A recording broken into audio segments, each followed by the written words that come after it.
Alors oui, c'est des nouvelles qui sont assez intéressantes. Elles ont en commun le fait de toutes adopter la perspective, enfin la plupart d'entre elles adopter la perspective d'une narratrice, donc d'une femme, d'adopter toujours le point de vue d'une femme. Le personnage principal est souvent et c'est souvent des jeunes filles. C'est souvent des jeunes filles.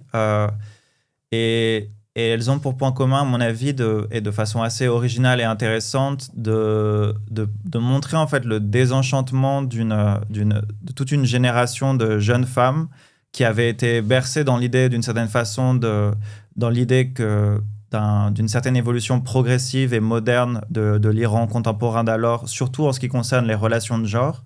Mais d'une certaine façon, ces jeunes filles qui arrivent plus ou moins à l'âge adulte et ils se retrouvent désabusés par la promesse de ce changement et qui se retrouvent confrontés d'une certaine manière à l'impasse, au mur d'une certaine misogynie ou d'un certain patriarcalisme structural dans la société iranienne d'alors.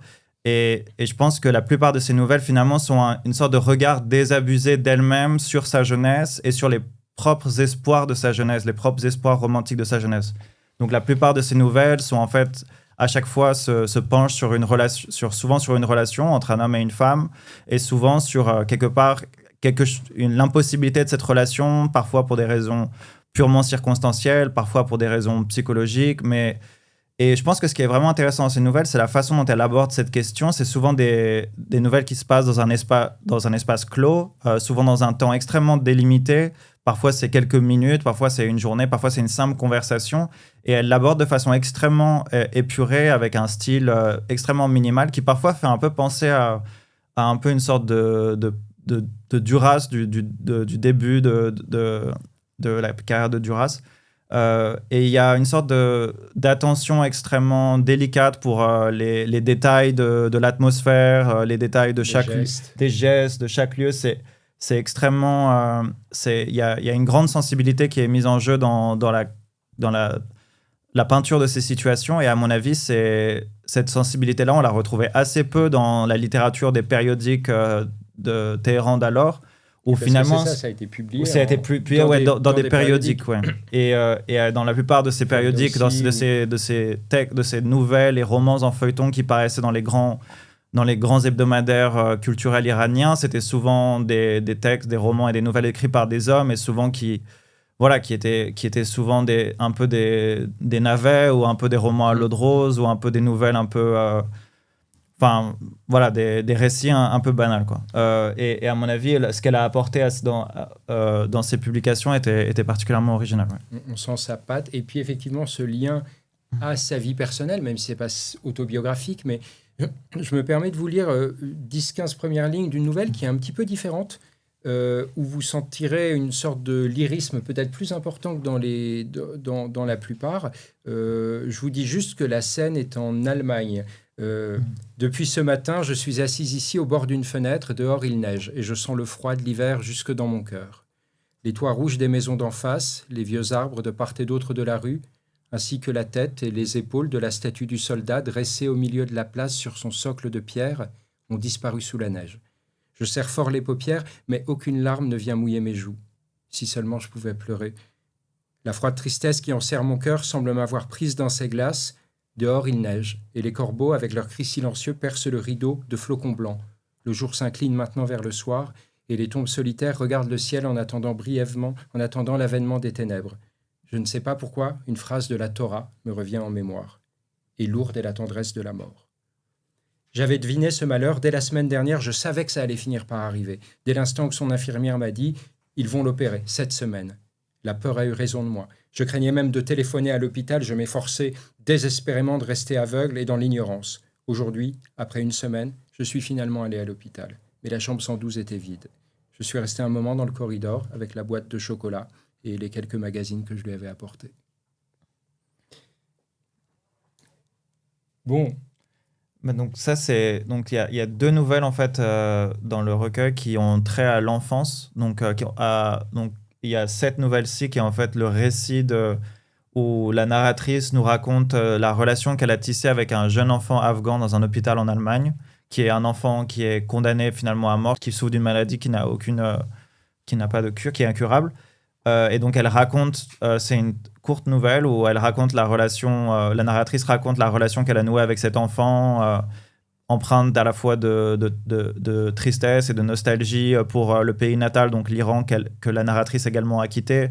Donc il y a un peu il se lie d'une certaine façon avec cette nostalgie du pays natal et avec la joie de se retrouver en exil Et finalement. c'est la seule qui puisse. Enfin, c'est-à-dire l'enfant ne parle pas, on le croit Ouais, muet. c'est ça exactement. Personne ne comprend sa langue, il est Personne en ne comprend Allemagne. personne. Ouais. Et elle arrive et elle s'est dit ah ben il est afghan, mais alors on doit pouvoir parler. Et c'est les premières paroles de l'enfant. Exactement. Et c'est un peu aussi une nouvelle où elle explore, d'une certaine façon, elle met en scène aussi le manque qu'elle éprouve de son propre fils, dont elle avait confié la garde donc 1 an et demi avant la rédaction de cette nouvelle, donc, dont elle avait confié la garde à sa belle-mère, ne se considérant plus capable d'assurer l'éducation de son enfant après le divorce avec son époux. Et donc évidemment, et oui, l'absence de son enfant, dont la garde lui a été retirée par la suite et dont elle a été écartée durant tout le reste de son existence, le manque de son enfant l'a profondément tourmentée jusqu'à la fin. Et c'est quelque chose qu'elle n'a jamais réussi à accepter. Et c'est quelque part ça qui aussi transparaît dans cette nouvelle et aussi dans une autre nouvelle qui a trait à l'enfance, dans le recueil. Et je trouve que cette nouvelle a aussi quelque chose de prémonitoire. Parce que, bon, déjà, on a la Torah, mais ça nous renvoie au film à La Maison est Noire, parce que là, on a presque l'impression qu'elle adopte cet enfant afghan, et elle-même, dans sa vie, bien plus tard, elle va en fait adopter le fils d'un... Ouais.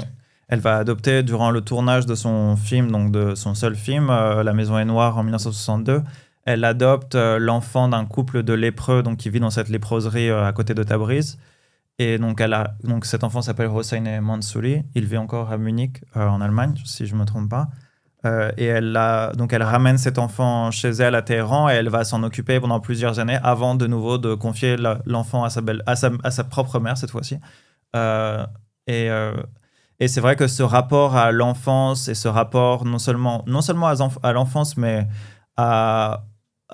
aux personnes démunies, aux personnes malades, aux personnes souffrantes, exclues, marginalisées, etc. C'est quelque chose que l'on retrouve dans la vie de Foloreh Falorzad depuis même son enfance. Enfin, c'est quelque chose qui était extrêmement présent. Il y a une vieille anecdote qui existe, qui a été racontée par sa sœur, comme quoi dans la famille Falorzad, il y avait une vieille cousine bossue, apparemment, bossue, extrêmement... peut-être un peu handicapée ou qui vivait chez eux et qui était traitée quasiment comme une servante. Et un jour, elle est tombée très malade et elle est décédée. Et apparemment, la seule personne qui allait la voir à l'hôpital et qui est allée à son enterrement et qui s'est occupée d'elle jusqu'au dernier moment, c'était Foloreh Falorzad. Et c'est quelque chose qu'on retrouve pas seulement chez Folor, on le retrouve également ça chez son frère, Fereidoun Falorzad, qui a énormément mis en avant son activité philanthropique durant sa vie quand il était présentateur de télévision, qu'il avait un programme de télévision dans les années 70, si je ne me trompe pas. En tout cas, c'est quelque chose que l'on retrouve vraiment dans la famille Falorzad, cette dimension philanthropique, et qui venait peut-être de leur éducation ou de tant de raisons. Mais c'est intéressant, sans lui connaître d'engagement politique ou des choses exactement. Comme ça, mais effectivement, c'est une constante qui traverse ce réel souci sincère et profond pour les gens souffrants ou exclus. Exactement.